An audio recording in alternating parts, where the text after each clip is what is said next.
வந்தேன்.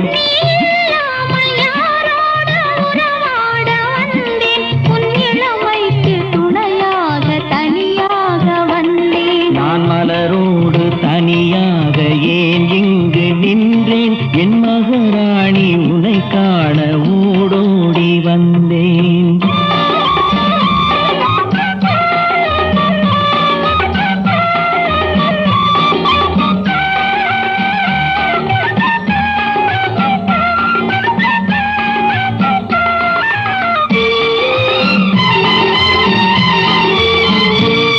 நீ வருகின்ற வழி மீது யார் உன்னை கண்டார்? உன் வளை கொஞ்சம் கை மீது பரிசென்ன தந்தார்? நீ வருகின்ற